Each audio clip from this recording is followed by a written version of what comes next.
Lauren from Lark Rising Studios, and I'm here to teach you all about how to use a punch needle. To get started on a punch needle project, you need just a few simple supplies. The first and most important is a punch needle. I really like the Oxford punch needle. I find them really easy to hold and they work really well. They come in several different sizes. This is a size 9 punch needle. I use that for a yarn that has a bulky weight like this one. There's also smaller versions. This is a size 14. I've used this one for lighter weight yarns like this. Is kind of a mid-weight yarn. It's really important that you choose a punch needle size that matches the size of yarn that you want to use. And there are a couple of reasons for that. One is if you try to use, say, this bigger punch needle with a lighter weight yarn, it's going to make a bigger hole in the fabric as you punch, and the hole will be too big to snap back into tension around the yarn. And so the stitches that you make will just pull right out if you use too big of a needle with too small of yarn. If you use a too small of needle and too big of yarn, the yarn actually will get stuck in here and it won't be able to glide gently through. So when you try to make stitches, they will also pull right out of the fabric. For fabric, I highly recommend using monk's cloth for punch needle. This is a really cool fabric that is, the fibers are stretchy enough to allow the punch needle in, and then they kind of snap back into place around the yarn to hold the stitches in place. So there are a few different types of monk's cloth out there, and you really want to make sure that you get one that is 12 of these double threads per inch. So that's really important. Some types of monk's cloth have fewer double threads per inch and they do not work as well. So this is a great one for punch needle. When you're using punch needle, you always want to make sure that you give yourself a few inches of extra room on either side of whatever you're using to hold the project in, because these fibers do tend to kind of fray at the ends. So if you want to make sure that you have extra room so that if you lose some at the edges, you still have plenty. To hold a punch needle project in place while you work, I really like these Q-snap frames. These all hook together like this, and you can use them to make any sort of square or rectangular shape. They come in different sizes, and then these pieces snap off, and then you can hold your fabric in place by putting this back on around your fabric. You can also use an embroidery hoop if you want to make a project that is round. You'll also need scissors for trimming the yarn as you go. And if you want to do a specific design with your punch needle, it's great to have a felt tip marker as well. You can draw the design onto your punch needle project with a marker, and you won't see it when you're done because yarn is bulky enough to cover up any lines that would be visible. Just make sure if you are doing a project where you do use a marker, don't draw the lines you're following all the way to the edge of the project, because if you do have any visible fabric around the edges, you don't want to see that visible marker around the edges, because sometimes it's hard to punch all the way up to the edge. For example, if you're using an embroidery hoop, you wouldn't be able to punch over this inner hoop, and you wouldn't want marker lines sticking out over the edge. Let's talk about how to thread a punch needle. When you do a punch needle project, it's awesome if you are able to have a whole ball of yarn to work with that can easily unwrap as you go. and you can actually just leave the yarn that you're working with attached to that ball. So you take the end of your yarn and you just want to stick it right through the eye of the needle like this. It's going into this little kind of inset part on the end of the needle, and you just need a little tail sticking out, and then you guide the rest of your yarn into this crack like that. And then you hold the punch needle like this as you work. Let's try it with a bulkier yarn. You can do the same thing here with this on a larger size needle. Sometimes with a heavier weight yarn, it's nice if you kind of twist the end to get it through the eye, like that. And then make sure you have enough to leave a tail, and then guide the yarn into that crack there.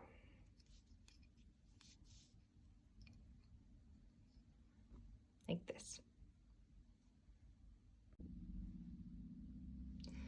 All right, so when you have your punch needle threaded and you're holding it, one thing you want to remember is the side of the punch needle that has this line, that is the side that you want to point in the direction you are punching. So I'm going to punch here from right to left, and I'm going to point this crack in the punch needle in that direction. That prevents your yarn from falling out as you go. I have a piece of monk's cloth set in this Q-snap frame, and although you can't really see it, I have this frame set on a couple of blocks so it's lifted up off of my board. That's really important because I'm going to be punching through all the way to the back side of this fabric, and I want you to know that I'm not just stabbing into my board here.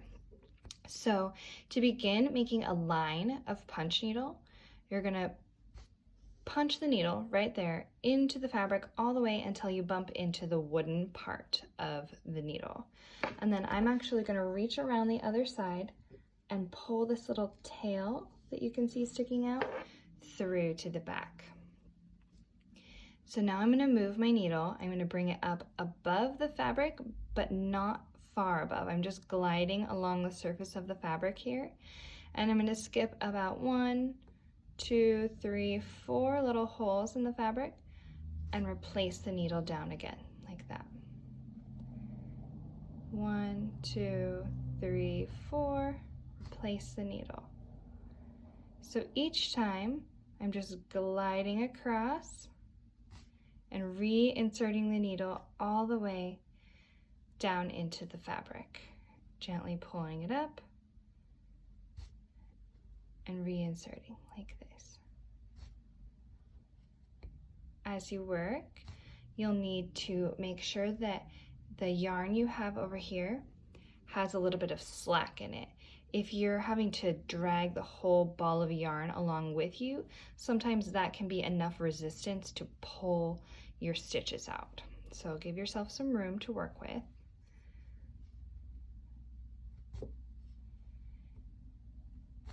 And sometimes, just depending on what your project is, you might need to make stitches that are a little bit shorter than this or a little bit longer. So there I have my first little line of stitches, and when I'm finished, I'm going to reach around with some scissors and actually just trim. Here you go. I'm going to trim like this, making sure I leave a little bit of a tail, and pull my needle gently out like that. Here's what a line of punch needle looks like with this smaller size of needle and yarn. Again, I'm reaching around to pull this tail through.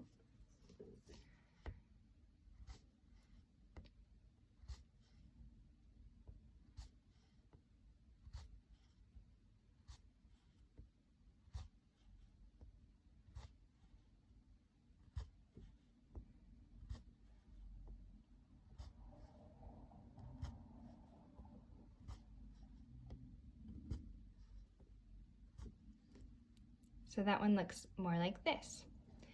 Now, if you do some punch needle and you don't like how it looks or you've realized you've made a mistake, it's really easy to pull it right out, like this. You can do the same with this line.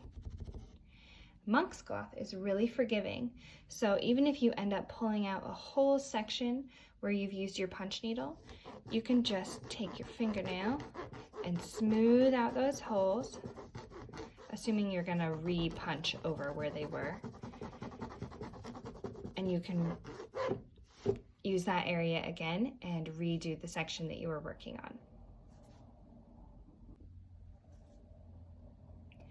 There are many different ways that you can use a punch needle to fill in a space. You can stitch in any direction. So as we looked at before, you can do a line of stitches. So you can go over like this.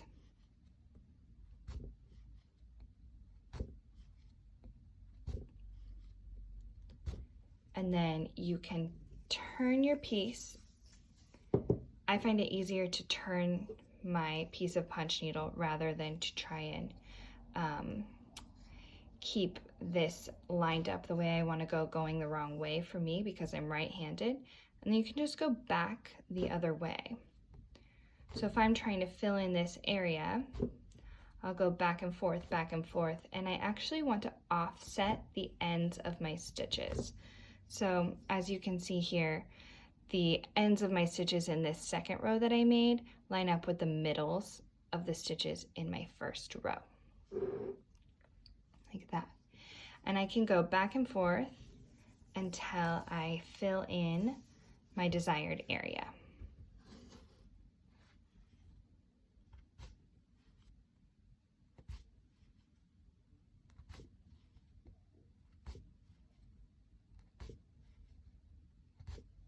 Like that. So another thing that you can do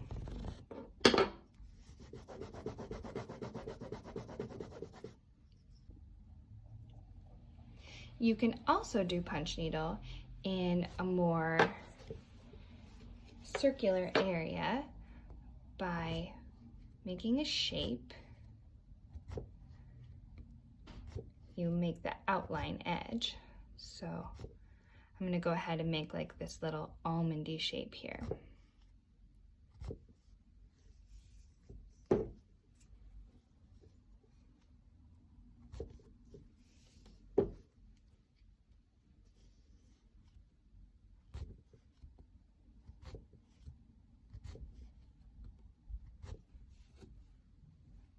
Always making sure I've got plenty of slack in my yarn.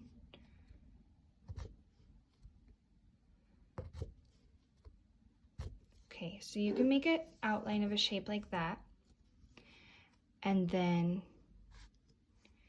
fill in going inward, again offsetting the edges of your stitches, like this.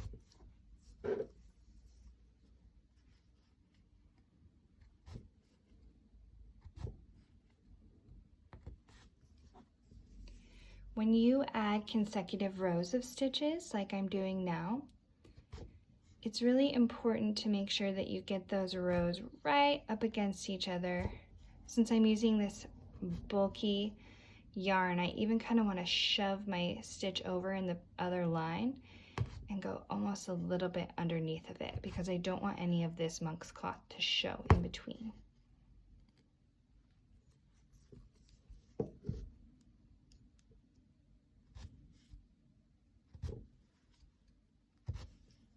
So I could keep going around and around until I've filled in this space. Okay, so there's one more really important thing I want to talk about for punch needle. This side, the side I've been showing you to work on for punch needle, is what is traditionally the back side of a punch needle project. It leaves these flat stitches that you can see that look actually like more like back stitch in embroidery. This raised bumpy side is actually what is traditionally the front side of a punch needle or rug hooking project. So a lot of modern fiber artists have been playing around with punch needle and using this this back more flat side of punch needle as the front of their project. So I've done it here with this whole pink sky, sun, the water, and these kind of meadows. And then I've done the front side of punch needle, the raised side, in these clouds and these kind of areas of shrubs or trees here that I have that are raised. So you can even see how much more this side, this kind of white cloud, sticks up than the more flat stitches here. It's really cool if you want to mix these two sides of the stitch together in one project, or you can stick to just one. You can do your whole project with these more raised stitches, or you can do your whole project in the flat ones. And the way you do this is when you're punching, you're always going to want to do from this side. So as I was showing you in the earlier part of the tutorial, you want to have the top of your work be that stitched side. And when you're doing that, you are creating this look on the back. So if you look at what we were just working on with this seed shape, you can see that starting to happen here. Now you can also turn this over. So as I worked on this project, I filled in all of these flat stitches. So I just worked on the surface of my fabric. And then to get these raised parts, I actually turned the project over like this, and I worked on the back side. So then I created the stitches on the back side so that the fluffy part would be on the front, like that. When you finish a punch needle project, you want to make sure that you trim all the yarn on the back to just little short bits. Don't trim it so close that you have a full, completely flat, clean surface on the back. You want to leave a little bit of a tail so that the stitches don't pull through, but trim them so that they're not causing a bunch of crazy tangles or extra bulk on the back of your project.